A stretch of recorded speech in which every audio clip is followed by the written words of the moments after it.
Member for Lyons. Thank you, Mr Speaker. My question of substance is to the Treasurer. Will the Treasurer advise the House of the importance of a strong budget to support jobs and growth in our transitioning economy? Is the Treasurer aware of any threats to the rebalancing in our economy from the mining investment boom, to a more diversified economy?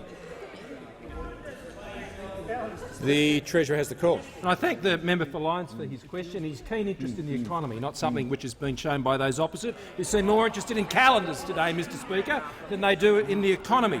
Our economy, as the Prime Minister said, is transitioning successfully. 3% real growth to the end of last year, Mr Speaker, outstripping the most advanced economies of the world. This growth is delivering jobs, real jobs, some 300,000 in calendar year last year, Mr Speaker, the strongest jobs growth we have seen since 2006, when the coalition was previously in office. And this transition is being driven and backed in by the confidence of Australians, Mr Speaker. They are the ones making this transition happen. Consumer confidence is up 11% in the last 6 months, Mr Speaker. 11%, and confidence in the economic outlook over the next 12 months, Mr Speaker, is up 20% in the last 6 months.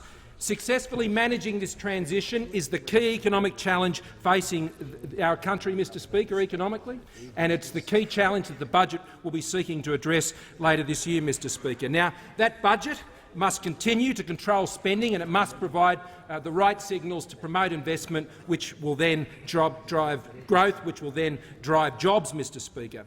And it's very important that the budget does control that expenditure, Mr Speaker. Those opposite are always happy to spend money that other people have earned, Mr Speaker, but on this side of the House, we know that every dollar that you spend in this budget must be fit for purpose, must do its job. And that's why we continue to have a strong approach towards budget repair, towards fiscal consolidation that will see government expenditure as a share of the economy on MyEFO fall to 25.3% over the next 4 years, Mr Speaker.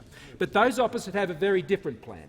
What their proposal is, Mr Speaker, is to increase spending beyond that which is currently occurring, because what we know is those opposite are already saying that they oppose $13 billion in savings that are before the parliament. They are voting against $13 billion, including billions of their own savings that they propose, Mr Speaker. They are opposing $13 billion in savings. On top of that, they have announced more than $11 billion in increased expenditure since the last budget alone, and there's some $35 billion of savings that they are letting the Australian people believe that they will reverse if they are elected to office. So before they even start, Mr Speaker, they are some $60 billion behind the statement of MyEFO last year. But, Mr Speaker, the Leader of the Opposition now says that he thinks that budget repair cannot be an optional extra. Well, under the opposition, Mr Speaker, it's not even an option, because what we see from them, Mr Speaker, in their approach to budget repair is they've come up with $1 billion worth of savings